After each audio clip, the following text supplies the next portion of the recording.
आज की इस वीडियो में हम ये जानेंगे कि कॉर्पोरेट वर्ल्ड सियासत के इस गंदे धंधे के अंदर किस तरह शामिल होकर आम लोगों के लिए मसाइल खड़ी करती है। हम ये भी जानेंगे कि पॉलिटिकल एलीट क्लास और दीगर एलीट क्लासेस किस तरह इस इकोनॉमिक हिटमैन के जाल के अंदर फंसते हैं। क्लाइमेट चेंज और ग्रीन एनर्जी का दबाव किस तरह किसी भी कौम के ऊपर एक हथियार की तरह इस्तेमाल किया जाता है। इन तीनों सवालों के जवाब हम बहुत आसान अल्फाज में इस पे गौर भी करेंगे, इस पे फिक्र भी करेंगे। और ये गौर व फिक्र करना इसलिए भी ज़रूरी है ताकि हम माजी के उन हालात के अंदर झांक सके जो ऑलरेडी वक़ूफ़ पज़ीर हो चुके हैं। क्योंकि हिस्ट्री के अंदर आपको सिर्फ चंद ख़ानदान की आसूदगी नज़र आएगी, जबकि करोड़ों अफराद की बेबसी, भूख, अफलास और परेशानी नज़र आएगी। और इन तमाम मामलों पर सिर्फ और सिर्फ गौर व फिक्र करने की ज़रूरत है, जो कि हम नहीं करते हैं। और कुरान पाक में अल्लाह ताला ने बार बार हमसे यही तकाज़ा किया है कि गौर व फिक्र किया करो, मगर हम नहीं करते हैं। अस्सलाम वालेकुम व रहमतुल्लाहि व बरकातहू। मेरा नाम सलमान दुरानी है।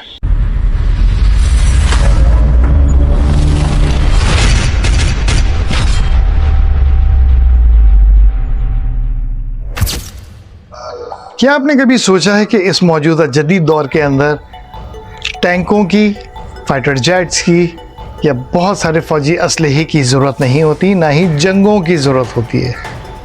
ये काम सिर्फ चंद फाइल्स के अंदर उनके ऊपर दस्तखत करने से और मुआहिदों पर यानी एग्रीमेंट्स पे सिग्नेचर करने से हो जाता है। किसी भी मुल्क के वसाइल पे कब्जा करने और उस मुल्क को तबाह करने का ये काम ज़ायनिस्ट ने बहुत आसान तरीके से कर लिया है। और ये तमाम काम उस टारगेटेड मुल्क के करप्ट तरीन सरबराहान, पॉलिटिशियंस और एलीट से करवाए जाते हैं, जिसकी वजह से वो मुल्क जो तरक्की की राह पे गामज़न होता है वो डिक्लाइन हो जाता है। ये मुकामी करप्ट तरीन सियासतदान और एलीट क्लास उन लोगों की कठपुतली होती है, उन लोगों के पपेट्स होते हैं जिनसे उस मुल्क के लोग शदीद तरीन नफरत करते हैं और उनको कहते हैं ज़ायनिस्ट।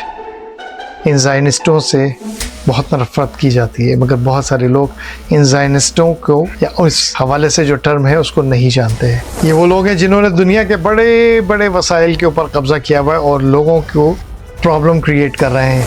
इकोनॉमिक हिटमैन के हवाले से लिखी गई ये दो किताबें, जो कि 2004 में लिखी गई थी और 2016 में लिखी गई थी, इन दोनों किताबों को गौर व फिक्र करने वाले लोगों को बताने के लिए नहीं, बल्कि उनको जताने के लिए ये किताबें मार्केट में फेंकी गई थी।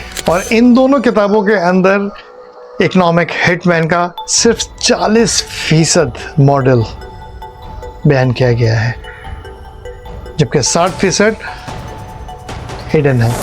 ये दोनों किताबें गौर व फिक्र करने वाले लोगों के लिए एक नफ्सियाती हरबत है जिससे मायूसी जन्म लेती है। और यही वो मायूसी है जो कि ये गौर व फिक्र करने वाले लोग आवाम के अंदर फैला देते हैं। याद रहे कि अल्लाह रब्बुल इज़्ज़त ने मायूसी को गुनाह करार दिया है और बताया है कि कुफ्र के हद तक चली जाती है। और रसूलुल्लाह सल्लल्लाहु अलैहि वसल्लम ने इस हवाले से पे दर पे अहादीस हम सब को, अपनी उम्मत को बयान फरमाई है। मायूसी एक बड़ा हथियार है, a very very big weapon, जिसको लाशऊरी तौर पर इंसानों के ऊपर मुसल्लत किया जाता है और उसके ज़रिए अपने मतलूबा नताइज हासिल किए जाते हैं। इकोनॉमिक हिटमैन दरअसल ज़ायनिस्टों के पर्सनल नौकर होते हैं, जो कि बड़े बड़े ओहदों के ऊपर बैठे हुए होते हैं। ये वो लोग होते हैं जिनको पूरी दुनिया की कोई भी गवर्नमेंट इतनी आसानी से हाथ नहीं डाल सकती है। कहने को ये अजीब बात लगेगी, मगर सच यही है। मानना ना मानना ये मेरा मसला नहीं कि आप इसको मानते हैं या नहीं मानते हैं। मैं इस सिस्टम से बहुत अच्छी तरह वाकिफ़ हूँ, इसलिए मैं इन किताबों के रेफरेंस तो दे रहा हूँ, मगर इससे ज़्यादा मैं जानता हूँ। मगर इसकी बेसिक थ्योरी ये है कि इकोनॉमिक हिटमैन्स दरअसल टारगेटेड मुल्क के करप्ट सियासतदानों को और उनकी एलीट क्लास को कर्ज़ों के जाल में फंसा देते हैं। ख़ास तौर पर तरक्की पजीर ममालिक, उनके सरबराहान तो इसके चुंगल में फंसते ही फंसते हैं। और होता ये है कि ये ज़ायनिस्टों के हमेशा ग़ुलाम बने रहते हैं। और याद रहे कि ये करप्ट सियासतदान जो अपने अपने मुल्कों के बहुत बड़े बड़े नाम होते हैं और बड़ी बड़ी ओहदों पे बैठे होते हैं और उनको माज़अल्लाह सुमा माज़अल्लाह खुदा के दर्जे पे वहाँ की आम आवाम पहुँचा देती है, दरअसल वो कभी भी ज़ायनिस्टों से डायरेक्ट नहीं मिल पाते हैं, ना वो इनको मुँह लगाते हैं, क्योंकि उन्होंने बीच में इकनॉमिक हिटमैन्स जैसी और भी डिपार्टमेंट्स क्रिएट किए हुए होते हैं। ये सिर्फ उन्हीं से मिलते हैं और उन्हीं के ज़रिए ही अपने अहकामात को पहुँचवाते हैं। और ये आलमी ताकतें जो कि उन ज़ायनिस्टों की मिल्कियत होती हैं, उनके वो सरबराहान होते हैं या उनके साथ उनमें वो बैठे हुए होते हैं, अक्सरियत इनविजिबल होती है, वो इन्हीं अपने पपेट्स के ज़रिए उस मतलूबा टारगेटेड मुल्क के वसाइल पर कब्ज़ा करते हैं, वहाँ की मादनियात पर कब्ज़ा करते हैं, वहाँ के इंफ्रास्ट्रक्चर पर कब्ज़ा करते हैं। और ये खेल है वही दज्जाली खेल जिसका किताबुल फितन के अंदर रसूलुल्लाह सल्लल्लाहु अलैहि वसल्लम ने हमसे 1400 साल पहले जिक्र कर दिया था। ये चीज़ अगर आप उस पैराए में, उस फ्रेम में, उस सही हदीसों के चश्मे लगा के आप देखेंगे, आपको आसानी से समझ में आ जाएगी, मगर सिर्फ गौर फ़िक्र की ज़रूरत होती है। इकनॉमिक हिटमैन ने ये खेल 1950s के अंदर ही शुरू कर दिया था, यानी उसकी बुनियाद उस वक्त पड़ चुकी थी। अफ्रीका, लैटिन अमेरिका और मिडिल ईस्ट इसके निशाने पर हमेशा रहे, मगर 90s के आते आते ये पूरी दुनिया के अंदर मॉडल फैलता चला गया, यानी इकनॉमिक हिटमैन का मॉडल। ये आलमी ताकतें अच्छी तरह जानती हैं कि खाली सियासतदानों को ट्रैप करना काफ़ी नहीं है, इसलिए उन्होंने उन टारगेटेड ममालिक के एलीट क्लास को, वहाँ की इस्टेब्लिशमेंट को भी अपने साथ मिलाया, क्योंकि यही एलीट क्लास जो कि बिज़नेस कम्युनिटी की बहुत ऊपर टॉप की होती है, या वहाँ की मकामी कॉरपोरेशंस और इस्टेब्लिशमेंट, ये उन सियासी ओहदेदारों को, सियासतदानों को उनके ओहदों से उखाड़ पिछाड़ भी मचा सकते हैं। इसलिए आलमी ताकतों को पता था कि किन के साथ गठजोड़ रखना है। आपने अक्सर न्यूज़ में, अखबारों में, लोगों से, तबसरों में, डिबेट्स में एक लफ्ज़ सुना होगा, स्ट्रेटेजिक पार्टनर। उन टारगेटेड मुल्कों के ये ऑन ड्यूटी फौजी अफसरान ही इन आलमी ताकतों के स्ट्रेटेजिक पार्टनर्स होते हैं। ये तमाम बात मैं अपने पास से नहीं कर रहा हूँ, बल्कि ये सारा कुछ इन किताबों में लिखा हुआ है। ये तो सिर्फ एक किताब है, इन जैसी कई किताबें हैं जिसके अंदर लिखा हुआ है।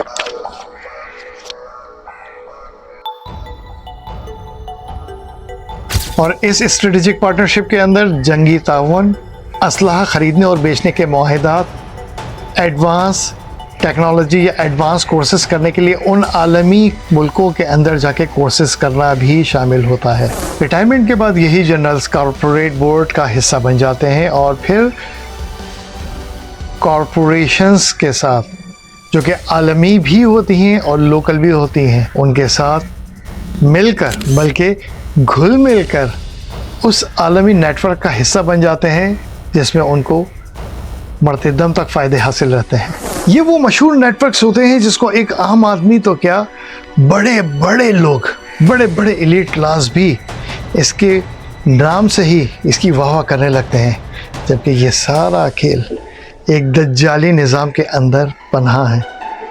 और आम लोग जो इस चीज़ को नहीं जानते हैं, इसको नहीं समझते हैं, वो बड़े बड़े नाम, बड़े बड़े जो इदारे हैं उनके साथ उनकी मेंबरशिप्स लेकर ये लोग,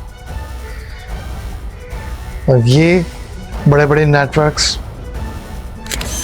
दुनियावी फ़ायदे तो दे सकते हैं, मगर आखिरत, और हमारे बहुत सारे लोग, मुसलमानों के अंदर बात कर रहा हूँ, इनके साथ जुड़े हुए हैं। और हमारे ख्वास और आम लोग उनकी बातें करते नहीं थकते कि जी वो उसके साथ अटैच है, वो उसका मेंबर है और ये उसके साथ काम करता है। ये सारा कुछ आखिरत में मालूम होगा। सियासतदानों के अरबों के असासे जो कि उस मुल्क से कमाए हुए होते हैं करप्शन के ज़रिए या दीगर रास्तों के ज़रिए, तो वहाँ से उठी हुई वो रकम, वो चुराई हुई रकम ये लोग उन्हीं मुल्कों में रखते हैं जहाँ पे ज़ायनिस्टों का क़याम होता है, और वो ममालिक दुनिया के ताकतवर तरीन ममालिक में शामिल होते हैं। करप्ट सियासतदानों की अय्याशी, उनका पैसा और उनकी जायदादें उनको हमेशा कंप्रोमाइज़ रखती हैं। इसकी वजह मैं थोड़ी सी डिटेल में बताता हूँ। इन करप्ट पॉलिटिशियंस का ये पैसा जो कि इन्होंने 2 नंबर तरीके से कमाया हुआ होता है और इन्हीं मुल्कों में रखते हैं। तो उनको ये हिटमैन्स यानी ज़ायनिस्टों के ये नौकर इन्हीं के ख़िलाफ़ यानी इन्हीं करप्ट पॉलिटिशियंस के ख़िलाफ़ ही बतौर वेपन इस्तेमाल करते हैं। दुनिया के इन तमाम करप्ट पॉलिटिशियंस जो कि ख़ास तौर पर तरक्की पजीर ममालिक के होते हैं, इनका पैसा यानी इनकी करप्शन का पैसा, इनकी जायदादें और इनकी ऑफशोर कंपनीज़ जहाँ पर इनका करप्शन का बहुत बड़ी मकदार में पैसा इन्वेस्ट होता है, वो इन्हीं आलमी बड़े बड़े ममालिक के अंदर मौजूद होता है जिसका मैंने अभी जिक्र किया। और इनकी ये तमाम की तमाम करप्शन उन आलमी ममालिक के अंदर डॉक्यूमेंटेड होती है, यानी उनके पास इनका सबूत होता है कि ये पैसा किस तरह आ रहा है। होता क्या है कि वो उन डॉक्यूमेंटेशंस को इन्हीं के ख़िलाफ़ इस्तेमाल करते हैं। जब भी इन करप्ट पॉलिटिशियंस को किसी काम का कहा जाता है जो कि उस मुल्क के मफाद के ख़िलाफ़ होता है और ये अगर इनकार करने लगे तो यही डॉक्यूमेंटेड इंफॉर्मेशन या ये कहीं जाके अपना मुंह काला करते हैं, तो वो तमाम की तमाम वीडियोस, ये डॉक्यूमेंटेड इंफॉर्मेशन इनके ख़िलाफ़ इस्तेमाल की जाती है। और इसमें ख़तरा ये होता है कि ये जिस औरत के साथ या किसी मर्द के साथ अगर मुंह काला करते हैं और वो रिकॉर्डिंग में इनकी आ जाती है, तो ये समझते हैं कि इन्होंने हर काम छुप के किया है, मगर वो चीज़ें, वो वीडियो रिकॉर्ड्स सारी उन आलमी ताकतों के हाथ में होती हैं। और अगर ये किसी मामले में मुश्किल करते हैं तो इनको ब्लैकमेल किया जाता है, यानी इन डॉक्यूमेंटेड इंफॉर्मेशन के ज़रिए और सेक्स स्कैंडल्स के ज़रिए। जबकि इन पॉलिटिशियंस को ये ख़तरा भी होता है कि जिसके साथ इन्होंने मुंह काला किया है वो भी उन मुल्कों की अदालत में ना चली जाए, जिसको फिर बाद में अखबारात में उछाला जाए और वो भी इनको सू कर दे। उसकी एक बहुत बड़ी मिसाल है अमेरिका में बिल क्लिंटन और लेविंस्की। गो कि वो मामला थोड़ा सा एक हटके था, मगर था। ये काम ऐसे ही नहीं हो जाते हैं।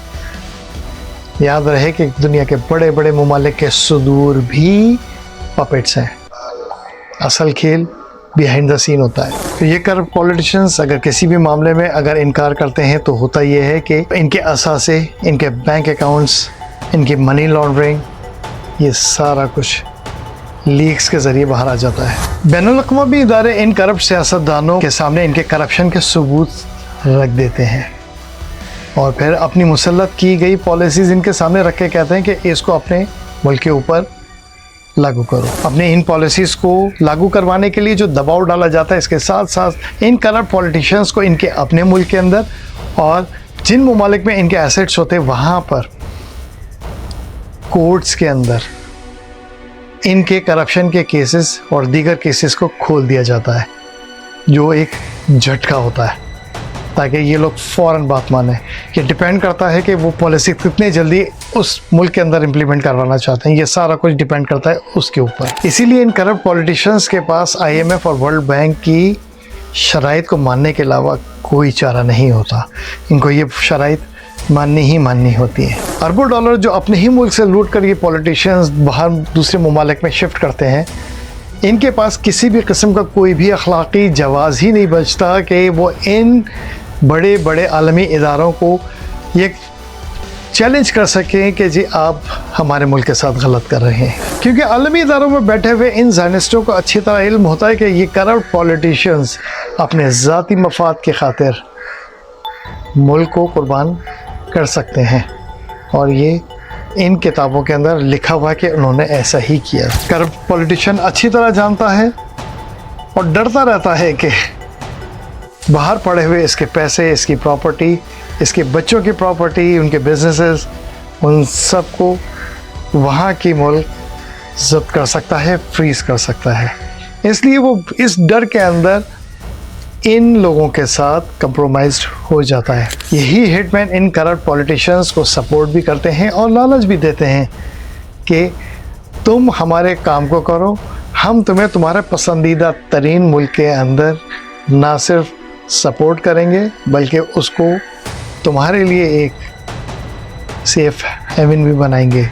यानी वो मुल्क तुम्हारे लिए एक महफूज पनाहगाह होगा। तुम्हारी दौलत भी वहाँ पे महफूज होगी, तुम्हारी फैमिली को भी वहाँ पे सेटल किया जाएगा और तुम्हारे सियासी कैरियर को जिस मुल्क से तुम आ रहे हो उसको भी महफूज किया जाएगा। यानी अगर तुम किसी सूरत हाल में अपने मुल्क के अंदर फंस जाते हो और वहाँ पे कोई सिचुएशन क्रिएट हो जाती है तो तुम्हें तुम्हारे पसंदीदा मुल्क के अंदर ना सिर्फ सेटल करा जाएगा बल्कि जिला वतनी की सूरत में भी तुम्हें बेहतरीन आरामदेह ज़िंदगी तुम्हारी कटेगी और तुम्हारे सियासी मामलात को भी किसी ना किसी तौर पे ज़िंदा रखा जाएगा।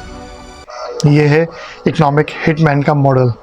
ये वो 5 पॉइंट्स है जिसका खुलासा ये है कि दुनिया के किसी भी कोने का पॉलिटिशियन हो और करप्ट पॉलिटिशियन हो, यानी उसकी दौलत, उसकी प्रॉपर्टीज़, उसके एसेट्स और दीगर चीज़ें जो भी कुछ उसकी है, उसको यही आलमी ताकत, यही ज़ायनिज़्म उस करप्ट पॉलिटिशियन के ख़िलाफ़ लाजमी इस्तेमाल करती हैं, चाहे वो उनके लिए कुछ भी कर ले। और ये तमाम चीज़ें, ये तमाम एसेट, प्रॉपर्टीज़, इवन उसकी दौलत जो उनके बैंकों में होती है, ये सब बतौर वेपन इस ही के ख़िलाफ़ इस्तेमाल होते हैं। आपके सामने मिसालें बिखरी पड़ी हैं। आप दुनिया के किसी भी मुल्क से किसी भी करप्ट पॉलिटिशियन की ज़िंदगी उठा के पढ़ लें। 2016 में शाये होने वाली न्यू कन्फेशन के अंदर इसमें बताया गया है कि इन इकोनॉमिक हिटमैन्स का टारगेट्स और सबसे ज़्यादा इम्पोर्टेंट टारगेट वही करप्ट सियासतदान होते हैं जिनके पास दौलत बेइंतहा हो और ईमानदारी बहुत कम।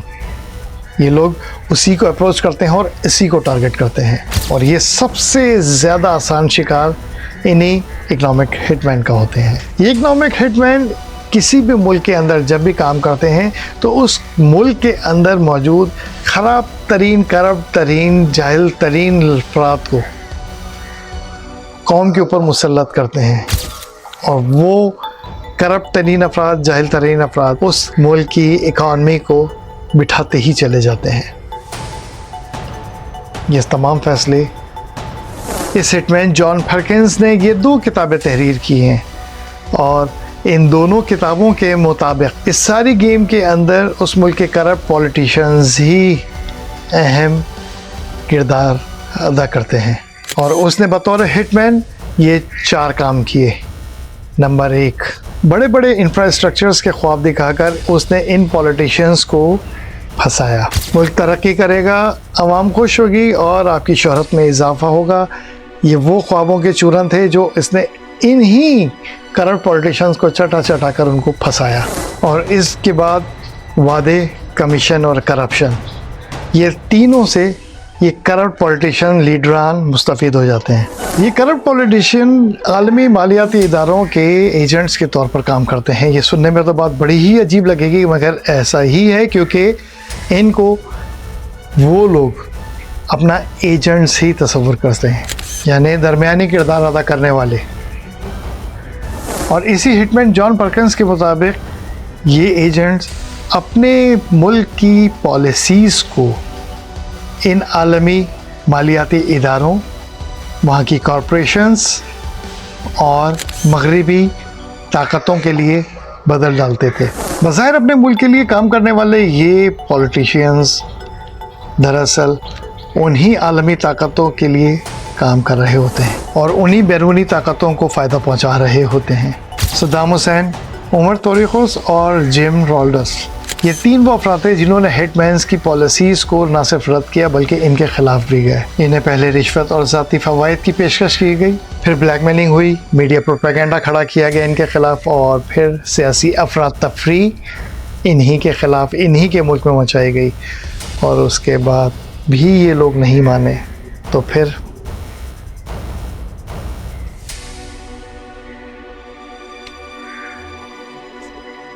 ये हिटमैन बता रहा है।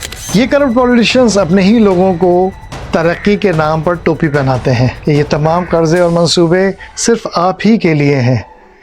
जॉन पर्किंस इस बारे में बताता है कि ये तमाम ब्लूप्रिंट यही लोग इन करप्ट पॉलिटिशियंस को देते हैं और ये पॉलिटिशियंस जब आवाम को टोपी पहना देते हैं तो आवाम इस टोपी को पहनकर बड़े फ़ख्र से इतराती फिरती है और वो अपने लीडर को, मतलब करप्ट लीडर को, सर आँखों पर बिठाती है।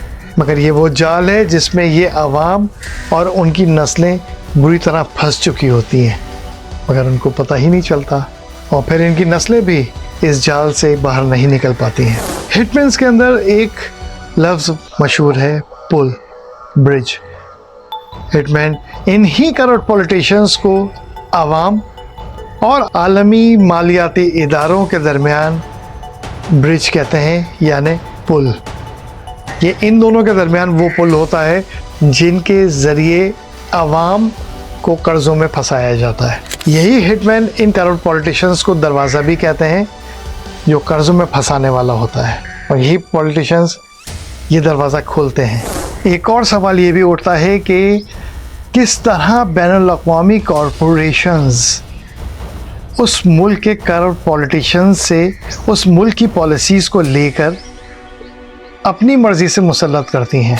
इसका जवाब हिटमैन ये देता है, ये इंटरनेशनल कॉरपोरेशंस उस मुल्क के अंदर डायरेक्ट या इनडायरेक्ट तरीके से 5 रास्तों से कंट्रोल करती हैं और अपनी पॉलिसीज़ को मुसल्लत करवाती हैं। नंबर 1, ये मल्टीनेशनल कंपनीज़ जो कि उस मुल्क के अंदर होती हैं, उन सियासतदानों को, उनके लीडरान को, उनके शोज़ को, उनके जलसों को, उनकी जो पॉलिटिकल मूवमेंट होती है, इलेक्शंस होते हैं, उनको स्पॉन्सर करती है, उनकी पर्सनल चीज़ों को स्पॉन्सर करती है, उनकी ख्वाहिशात को पूरा करती है, और उसके अलावा उनको बड़ी बड़ी रकम चैरिटी के नाम पर भी देती है, जिसके बाद वो पॉलिटिशियन इनकी पॉलिसीज़ को मानता है और फिर वो मजबूर होता है कि उस इंटरनेशनल कॉरपोरेशन की डिक्टेशन को कबूल करे। ऐसे मुआहदात किए जाते हैं जिससे उस मुल्क को कम और कॉरपोरेशंस को ज़्यादा फ़ायदा हो। इस मुल्क के अंदर जो भी इंडस्ट्री लगती है या प्लांट्स लगते हैं, उसके ऊपर टैक्स की छूट ली जाती है। टैक्स के कवानीन लागू नहीं किए जाते, लेबर कवानीन के अंदर चेंजेस आ जाती हैं और माहौलियाती ज़ाब्ते भी बदल दिए जाते हैं, यानी कि क्लाइमेट चेंज से रिलेटेड जो भी मामलात होते हैं, फुजला वगैरह जो भी उस कंपनी से खारिज होता है, उसके ऊपर कोई पूछगिछ नहीं की जाती। यही कॉरपोरेशंस उस एलीट क्लास को या पॉलिटिशियंस को या पॉलिटिशियंस से ऊपर बैठे हुए लोगों को इनके ज़ाती फ़वाइद देती हैं और इन ज़ाती फ़वाइद के बदले में अपने लिए बहुत सारे ऐसे फ़ैसले करवाती हैं जो कि उस मुल्क के ख़िलाफ़ होते हैं, और ऐसे ऐसे फ़ैसले जो कि कहीं भी अदालत के अंदर लेके जाए जाते हैं, वो अपने हक़ में कराए जाते हैं। कार्बन क्रेडिट्स और ग्रीन एनर्जी के नाम पर नई शराइत रखी जाती हैं या उन ममालिक पर लगवाई जाती हैं ताकि कॉरपोरेशंस को ज़्यादा मुनाफा मिले और उस मुल्क को आज़ादी कम मिले। इसका मतलब ये हुआ कि इन आलमी मालियाती इदारों और इनकी कॉरपोरेशंस जिसकी मिल्कियत यही लोग होते हैं, इंटरनेशनल कॉरपोरेशंस की बात हो रही है, इन्होंने बैनुल-अक़वामी तौर पर एक कार्बन मार्केट बना दी है और इन्होंने इस कार्बन मार्केट बनाने के बाद तरक्की पजीर ममालिक को ये प्रेशर देना शुरू कर दिया कि आप लोग अपना कार्बन एमिशंस को कंट्रोल करें या उसको कम करें। इस प्रेशर से होता यह है कि तरक्की पजीर ममालिक को अपने मुल्क के अंदर कार्बन एमिशंस को कम करने के लिए बड़े महंगे महंगे प्रोजेक्ट्स लगाने पड़ते हैं, जैसे सोलर एनर्जी, ग्रीन एनर्जी और विंड एनर्जी। इसकी मिलियंस ऑफ डॉलर्स के प्रोजेक्ट्स इनको फिर लगाने पड़ते हैं और इन्हीं मिलियंस ऑफ डॉलर्स के प्रोजेक्ट्स इन्हीं मगरबी ममालिक की कॉरपोरेशंस के पास होते हैं, यानी उस मुल्क से उन आलमी ताकतों के कॉरपोरेशंस को ही प्रोजेक्ट्स के कॉन्ट्रैक्ट्स देना पड़ते हैं। फिर वही हिटमैन कर्ज़ा लेना, कर्ज़ा बढ़ाना, उसके ऊपर सूद और इन तमाम मामलात में अगर ये प्रोजेक्ट्स लग भी जाएं तो बाहर की बैनुल-अक़वामी कॉरपोरेशंस के ऊपर इन्हिसार। इसका मतलब ये हुआ कि टेक्नोलॉजी भी इनके पास, मुल्क भी कर्ज़े में डूब गया और साथ साथ पैसा भी घूम के इन्हीं के पास चला गया। जो वो कर्ज़ा लिया था उस पर सूद अलग, सिर्फ वो ज़मीन जहाँ पर वो स्ट्रक्चर बना है वो आपके पास है और उस स्ट्रक्चर से आइंदा आने वाले ज़माने में जनरेट होने वाला पैसा भी इनके पास या उसका कमीशन का एक हिस्सा इनके पास, यानी आलमी मालियाती इदारों के पास। सिर्फ आवाम इस बने हुए स्ट्रक्चर को देख देख के खुश होती रहती है कि जी बड़ी तरक्की हो गई है, जबकि ग्राउंड रियलिटी पे उनके पास कुछ भी नहीं होता। आपने वीडियो यहाँ तक देखी, बहुत बहुत शुक्रिया, जज़ाकल्लाह खैर, thank you very very much. मुझे जो कुछ पता है वो मैं आपको बताने की कोशिश कर रहा हूँ और आपसे गुजारिश करता हूँ कि गौर व फिक्र कीजिए, अपने लिए नहीं तो अपनी आने वाली नस्लों के लिए। बहुत कुछ दुनिया में ऐसा चल रहा है जो आपकी समझो बूझ से बहुत आगे का है। एजुकेट करना बहुत ज़रूरी है लोगों को, ताकि बहुत कुछ जो कुछ हो रहा है और आपको बेवकूफ़ बनाया जा रहा है, उस बॉक्स से वो लोग बाहर निकलें, आउट ऑफ द बॉक्स आके सोचें, थिंक कि कैनवस को वसी करें। बहुत ज़रूरी है। जो कुछ भी मैंने अभी आपको बताया है, ये सारा कुछ इन हिटमैन्स के ज़रिए सामने आया है।